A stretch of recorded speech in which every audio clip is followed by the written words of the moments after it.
Learners एक और नए वीडियो में आप लोगों का स्वागत है। तो लर्नर्स आप लोग बिहार बोर्ड क्लास 10th का ना कि फाइनल एग्जाम का डेट कब से निकला है, तो 14 फरवरी से निकला। और 14 फरवरी को क्या है कि जो आप लोगों का मोस्ट टॉपिक से एग्जाम माना जाता है जिस सब्जेक्ट का यानी कि मैथमेटिक्स यानी कि गणित का फाइनल परीक्षा। तो गणित के फाइनल परीक्षा में ना वैसे VBI ऑब्जेक्टिव क्वेश्चन को लेकर चले, जिससे अगर आप लोग सॉल्व कर लीजिए ना तो एग्जाम में सीधे जाकर आप लोग छाप दीजिएगा। और ये सभी क्वेश्चन ना वायरल क्वेश्चन है, ठीक है। तो आप लोग वीडियो में शुरू से लेकर अंत तक बने रहिएगा, क्योंकि कक्षा 10वीं का गणित है और गणित का एग्जाम कितना टफ होता है आपको जब बताने की जरूरत नहीं है। तो आप लोग वीडियो में शुरू से लेकर अंत तक बने रहिएगा और एक एक क्वेश्चन को ना सॉल्व करके जाइएगा, क्योंकि आज मैं इस वीडियो में अच्छी तरह से आप लोगों को सभी क्वेश्चन को समझाने वाला हूं। तो फटाफट से हम लोग क्वेश्चन की ओर बढ़ते हैं।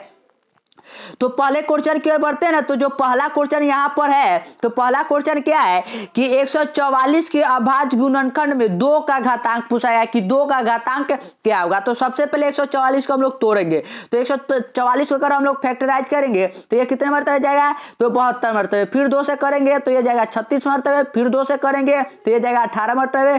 फिर 2 से करेंगे तो जाएगा 9 मरतबे। कितने मरतबे, 9 मरतबे। और फिर 3 से करेंगे तो 3 मरतबे। यहाँ पर 2 कितना मिला, तो 2 गुने 2 गुने 2 गुने 2 गुने और 3 गुने 3 मिला है। तो यहाँ पर 2 कितनी बार मिला है, तो 1 बार 2 बार 3 बार 4 बार। कितनी बार मिल रहा है, 4 बार। मतलब 2 का घातांक कितना हो गया, 4। तो इसका राइट आंसर जो बनेगा ना वो ऑप्शन नंबर सी बन जाएगा, 4। तो इस प्रकार से आप लोगों को बताना था। क्वेश्चन नंबर 2 की ओर बढ़ते तो 2 इस प्रकार से कि निम्नलिखित में कौन सा अपरिमेय संख्या है। पूछा गया कि कौन सा जो इन चारों में से है ना कि अपरिमेय संख्या है। तो सिंपल है, अपरिमेय संख्या कौन सा होता है, जो रूट के अंदर हो और जिसका न वर्गमूल न निकले। तो अगर आप लोग ऑप्शन नंबर ए को देखिएगा तो इसमें रूट अंडर 17 और 17 किसी भी संख्या का वर्ग होता है, नहीं होता है। तो राइट आंसर ए ही हो जाएगा। लेकिन अगर ऑप्शन नंबर बी को देखिएगा तो रूट अंडर 100 है और 100 किसका होता है, तो 10 का, यानी कि 10 बटा में 1 हो जाएगा। 4 किसका होता है, तो होता है 2 बटा में 1 और ये हो जाएगा 4। 16 किसका है, तो 4 का। और 25 कितना है, 5 का। तो 5 या 4 9 जाएगा, 9 बटा में 1। ये तीनों के तीनों क्या है, तो यह एक अपरिमेय संख्या है, लेकिन यही क्या है, तो अपरिमेय संख्या। क्वेश्चन नंबर हम लोग 3 की ओर बढ़ते तो 3 में कि निम्नलिखित में कौन सा अभाज्य संख्या पूछा गया है कि कौन सा इन चारों में जो है ना कि अभाज्य संख्या, ठीक है। तो अभाज्य संख्या कौन सा आता है, वह संख्या जो खुद से डिवाइड होता है और 1 से डिवाइड होता है और बाकी किसी भी संख्या से डिवाइड नहीं होता है, ठीक है। तो अगर आप लोग इसमें चेक करिएगा ना तो 41 जो है ना, तो 41 सिर्फ 1 से होता है और 41 से होता है, बाकी दूसरा कोई भी संख्या से यह डिवाइड नहीं होता। आप लोग चेक कर लीजिएगा। क्वेश्चन नंबर 4 की ओर बढ़ते तो 4 में क्या कि 2 लगातार संख्या का मौसा पूछा गया है कि मौसा क्या आएगा। तो सपोज कर लेंगे कि 2 लगातार संख्या जैसे कि 2 और 3 लगातार 2 संख्या है, तो इन दोनों का मौसा कितना आएगा, तो सिंपल है कि 1 आएगा। कितना आएगा, 1। तो इसका राइट आंसर जो बनेगा ना वो ऑप्शन नंबर डी बन जाएगा, 1। क्वेश्चन नंबर 5 की ओर बढ़ते तो 5 इस प्रकार से कि निम्नलिखित में से कौन सा अपरिमेय संख्या है। पूछा गया है कि इन चारों में से कौन सा जो है ना कि यहाँ पर है कि परिमेय संख्या, ठीक है, परिमेय संख्या है। तो अगर आप लोग ऑप्शन नंबर ए को चेक करिएगा तो इसमें जो दिया हुआ है इसे हम लोग क्या लिख सकते हैं कि रूट अंडर 1 बटा में रूट अंडर 144 की दोनों को हम लोग रूट ऊपर नीचे डिवाइड कर सकते हैं और 1 का वर्गमूल भी 1 ही होता है। तो रूट के अंदर हो चाहे कुछ भी 1 ही आएगा, तो 1 आ गया। और 144 जो होता है ना यह 12 का वर्गमूल होता है। कितना का, 12 का। तो इसका राइट आंसर होना जाएगा कि 1 बटा में 12 और 1 बटा में 12 क्या है, तो परिमेय संख्या। तो राइट आंसर बन जाएगा ऑप्शन नंबर ए कि रूट अंडर 1 बटा 144 क्या है, परिमेय संख्या। क्वेश्चन नंबर 6 की ओर बढ़ते तो 6 है कि किसी पूर्णांक p के लिए प्रत्येक सम पूर्णांक का रूप है। प्रत्येक सम पूर्णांक का रूप क्या है, तो सम पूर्णांक क्या होता है, जिसका मतलब अगर कोई भी संख्या पुट करिएगा ना तो आपको सम संख्या ही मिलेगा, ठीक है। तो अगर आप लोग ऑप्शन नंबर डी यानी कि 2p में p के जगह पर आप लोग 1 2 3 4 कुछ भी रख के देखिए, यहाँ पर आप लोगों को हमेशा सम संख्या ही मिलेगा। तो राइट आंसर डी हो जाएगा 2p।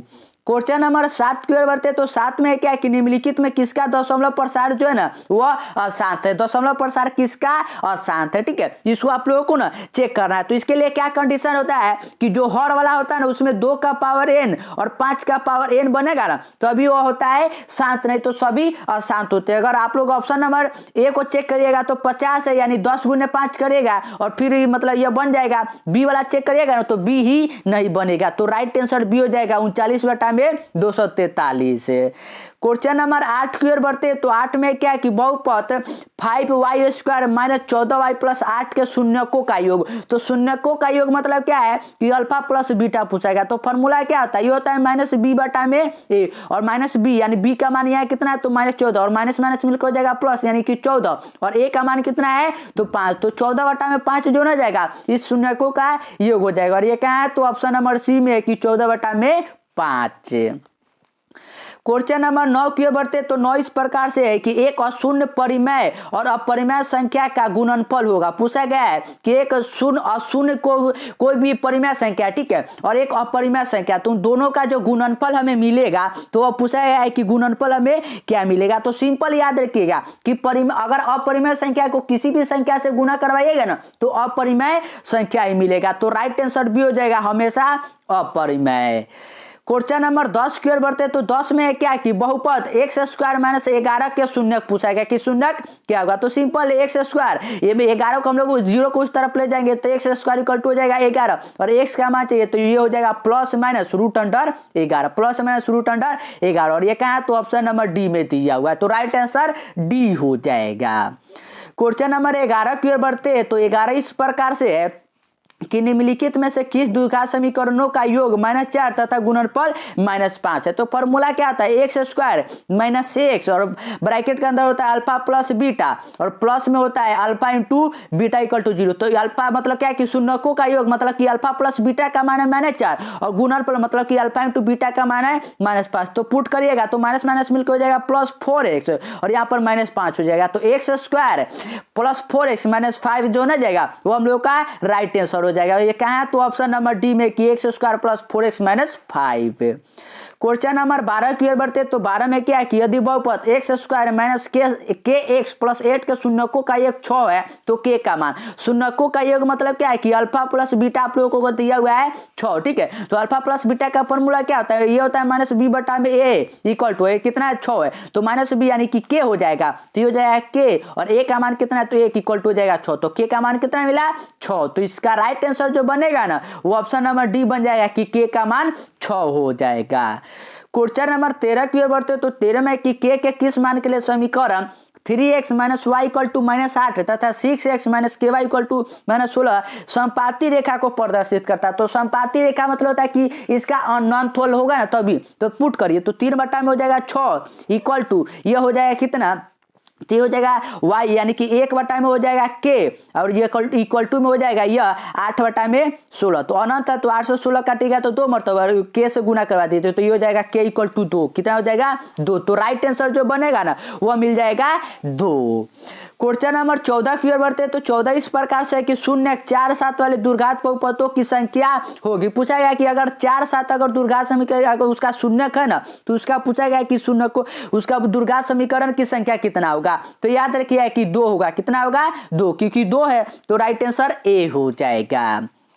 क्वेश्चन नंबर 15 की ओर बढ़ते तो 15 में क्या है कि निम्नलिखित में से किस समीकरण का एक मूल 2 है। पूछा गया कि इन चारों में से किसको आप लोग सॉल्व करिएगा ना तो एक मूल जो मिलेगा ना वह 2 मिलेगा, एक मूल जो है वो आप लोगों को 2 मिलेगा। तो अगर आप लोग ऑप्शन नंबर डी को इसको अगर आप लोग सॉल्व करने की कोशिश करिएगा तो 6 दूना 12 हो जाएगा, और 12 को आप अगर 4 3 12 करिएगा तो ये हो जाएगा 4x minus 3x plus 6 equal to हो जाएगा 0, और यहाँ से 2x कॉमन लीजिएगा तो ये हो जाएगा x माइनस 2, और यहाँ पर -3 कॉमन लीजिएगा तो ये मिलेगा x प्लस 2 इक्वल टू हो जाएगा 0। तो यहाँ से आप लोग देख सकते हैं कि x का मान कितना मिला है 2, यानी कि एक मूल 2 है। तो इसका राइट आंसर जो बनेगा ना वो ऑप्शन नंबर डी बन जाएगा। तो मैं सभी क्वेश्चन को अच्छी तरह से एक्सप्लेन करते चला हूं, तो आप लोग सभी क्वेश्चन को ऐसे ही सॉल्व करिए, और चैनल पे नहीं तो चैनल को सब्सक्राइब करने के साथ दोस्तों को शेयर कर दीजिए वीडियो।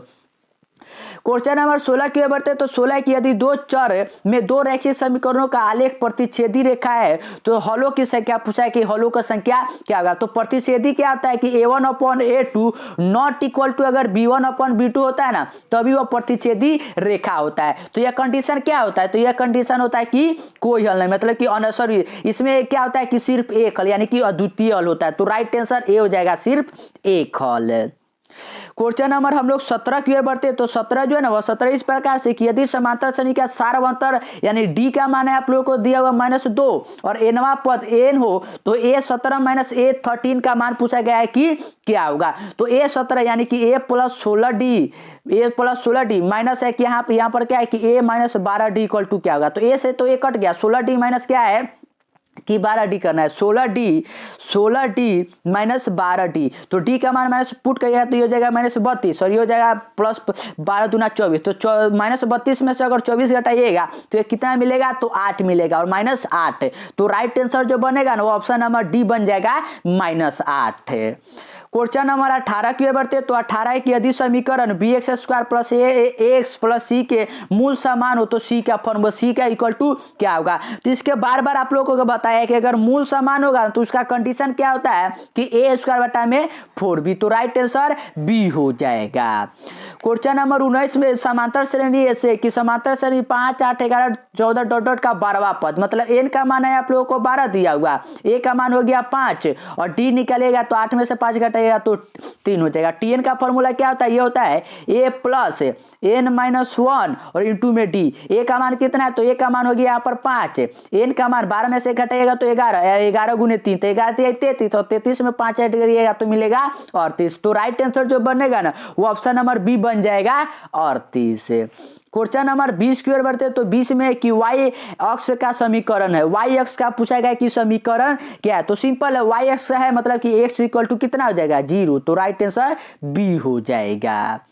क्वेश्चन नंबर 21 की ओर बढ़ते हैं। तो 21 में क्या है कि समांतर श्रेणी 25, 20, 15 का कौन सा पद जो ना प्रथम ऋणात्मक है, मतलब कि अगर लगातार ऐसे बढ़ते रहिएगा कि कौन सा पद जो होगा ना कि प्रथम। तो आप लोग ऐसे भी सॉल्व कर सकते हैं कि 25, 20, 15, 10, 5 और फिर क्या आएगा 0 और उसके बाद आएगा -5। तो कैमा पद 2, 4, 6 और 7वां पद, क्या आंसर आ रहा है प्रथम ऋणात्मक, तो 7वां पद। तो राइट आंसर जो होना जाएगा वो ऑप्शन नंबर बी हो जाएगा 7वां पद। तो आप लोग ऐसे भी चेक कर सकते हैं।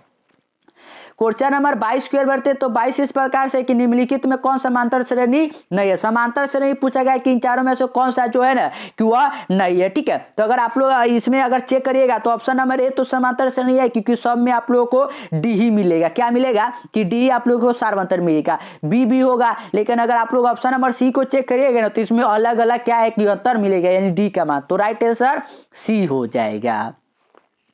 क्वेश्चन नंबर 23 की ओर बढ़ते तो 23 है कि एक अक्ष के बिंदु Q 3, 2 से दूरी है। एक अक्ष का बिंदु और पूछा गया है क्या कि 3, 6 की जो दूरी होगा ना वो 3, 6 का दूरी क्या होगा। तो सिंपल है कि जो 3, 6 का दूरी होगा तो एक से इक्वल मतलब कि क्या है कि 1 और 0 में ऐसे निकालेगा तो इसका करिए तो 9 और 6, 9, 6 कितना हो जाएगा तो 36 36 हो गया तो 45, 9, 36 और 9 मिलकर कितना होता है तो 45। तो रूट अंडर हो गया 45 और 45 को हम लोग क्या लिख सकते हैं तो 3 रूट अंडर 5 लिख सकते हैं। तो राइट आंसर डी बन जाएगा 3 रूट अंडर 5 इकाई। क्वेश्चन नंबर 24 की ओर बढ़ते हैं। तो 24 है कि बिंदु 4.5 और 6.5 जो है किस पाद में स्थित है। तो सिंपल है, पाद बार बार बताया कि पहले पाद में क्या आता है कि दोनों के दोनों प्लस में। तो यहाँ पर देखिए ये भी प्लस में और ये भी प्लस में, मतलब कि दोनों का दोनों प्लस में। तो ये कौन सा हो जाएगा तो ये प्रथम पाद में। तो राइट आंसर ए हो जाएगा।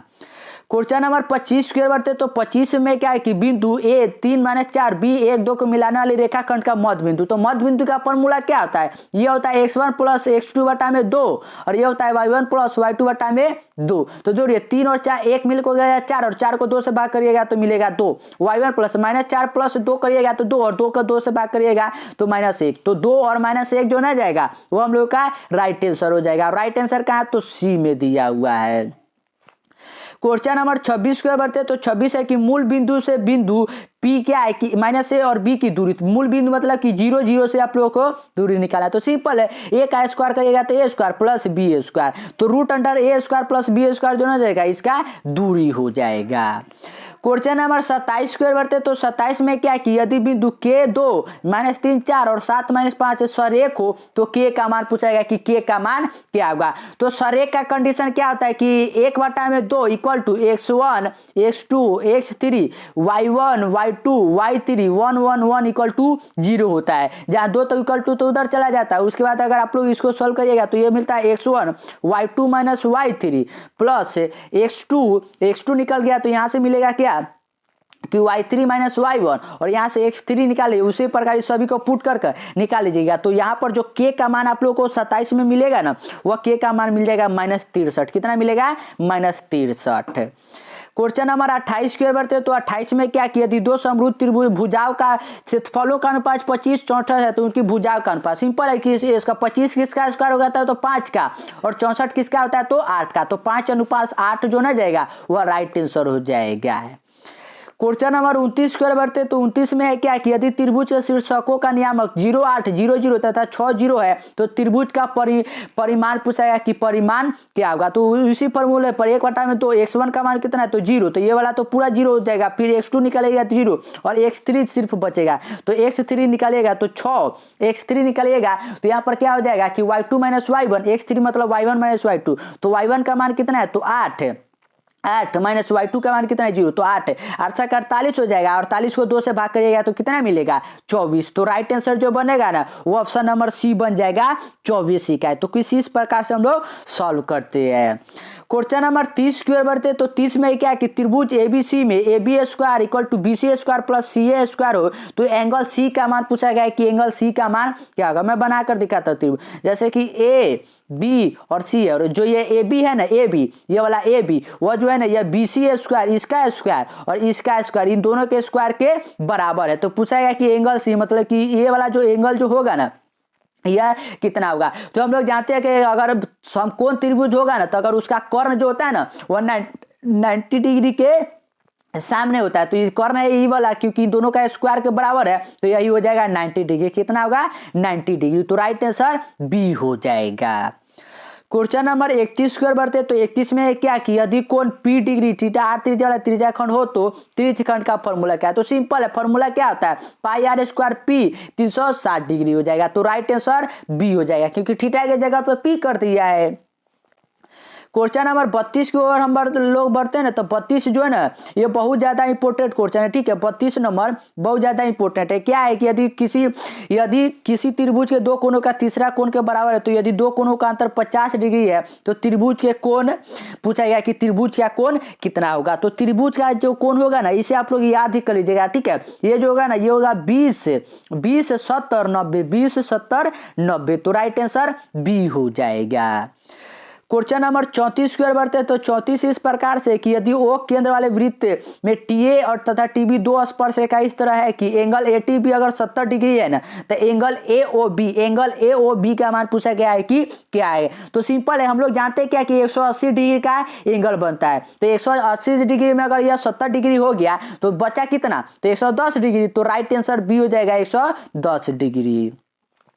क्वेश्चन नंबर 35 की ओर बढ़ते तो 35 है कि किसी वृत्त के व्यास के दोनों सिरों से खींची गई स्पर्श रेखा हमेशा होता है।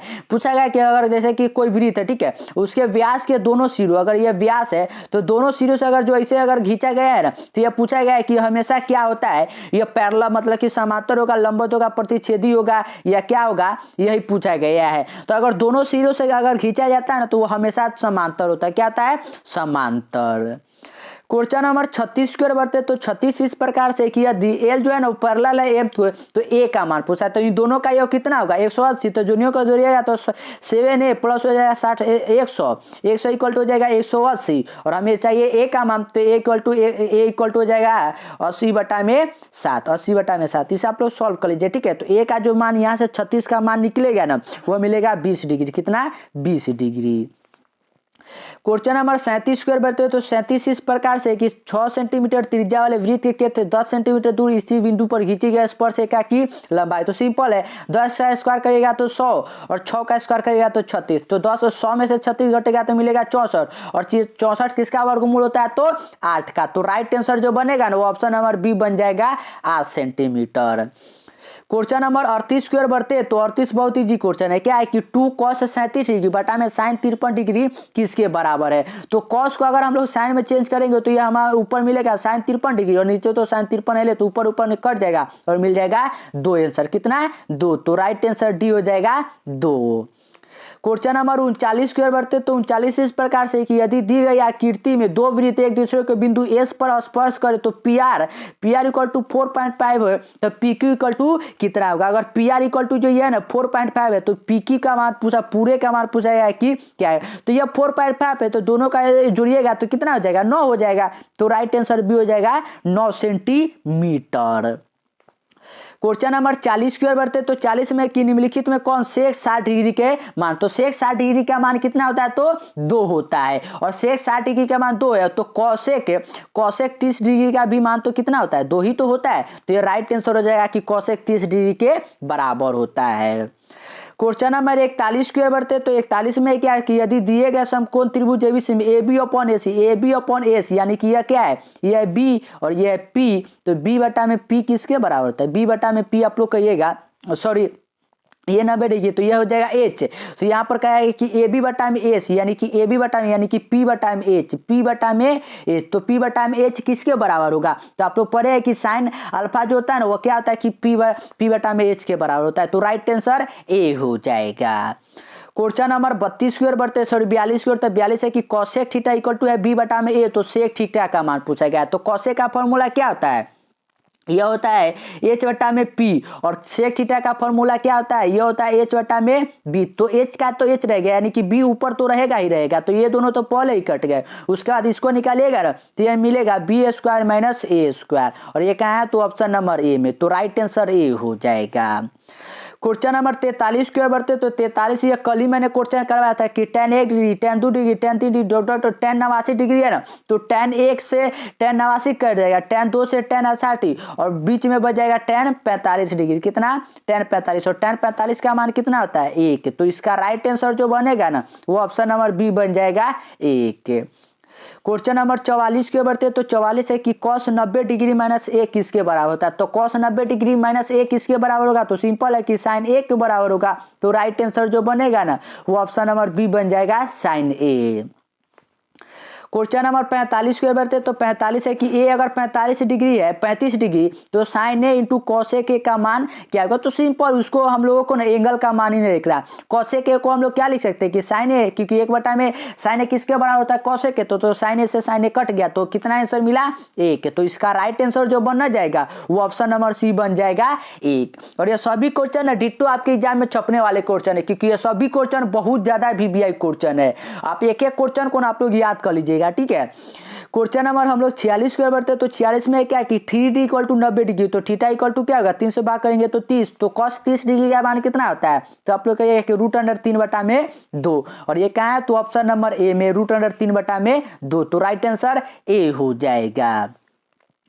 क्वेश्चन नंबर 47 के बढ़ते तो 47 है कि यदि एक वृत्त का क्षेत्रफल 154 सेंटीमीटर स्क्वायर है तो इसकी परिधि क्या होगा। वृत्त का क्षेत्रफल मतलब कि पाई आर स्क्वायर जो है ना यह 153 है, कितना 154 सेंटीमीटर, तो पाई का मान रखिएगा तो आर स्क्वायर इक्वल टू हो जाएगा 154, ये गुना में हो जाएगा 7 बटा में हो जाएगा 22। उसके बाद आप लोग सॉल्व कर आर का मान निकाल लीजिएगा और आर के मान निकालने का जो फॉर्मूला आता है ना 2 पाई, तो पाई का भी मान लीजिए तो 22 बटा में 7 और आर का मान आप लोग लिख यहाँ पर निकाल लीजिएगा, रख दिक्कत जो आप लोग को आंसर मिलेगा ना वो आंसर बता दो वो 44 सेंटीमीटर मिलेगा, कितना 44 सेंटीमीटर। क्वेश्चन नंबर 48 की ओर बढ़ते तो 48 है कि sec theta plus tan theta और माइनस में क्या कि 1 माइनस sin थीटा ये किसके बराबर है। तो सिंपल आप लोग क्या करिए कि जो सेक थीटा ना इसको अगर आप लोग चेंज करिएगा तो ये हो जाएगा 1 बटा में cos थीटा, फॉर्मूले से tan थीटा को लिखिएगा sin थीटा बटा में लिखिएगा cos थीटा और जो यहाँ है ना ब्रैकेट इधर उसे सेम का सेम रखिए 1 माइनस sin थीटा, ठीक है। उसके बाद cos थीटा एलसीएम लीजिएगा और ऊपर बन जाएगा 1 माइनस sin स्क्वायर थीटा बटा में मिल जाएगा cos theta, 1 minus sin square theta किसके तो cos स्क्वायर और cos से cos एक चढ़ जाएगा तो मिलेगा cos थीटा। तो राइट आंसर जो बनेगा ना वो ऑप्शन नंबर बी बन जाएगा cos थीटा। क्वेश्चन नंबर 49 की ओर बढ़ते तो 49 है कि यदि एक स्तंभ की छाया की लंबाई स्तंभ की ऊंचाई से यहाँ पर गुने के तो सूर्य का उन्नयन कोण, इसको हम लोग स्किप करेंगे, मिसिंग है। और क्वेश्चन नंबर जो 50 है ना इसका आंसर ना आप लोग कमेंट सेक्शन में बता देंगे, ठीक है।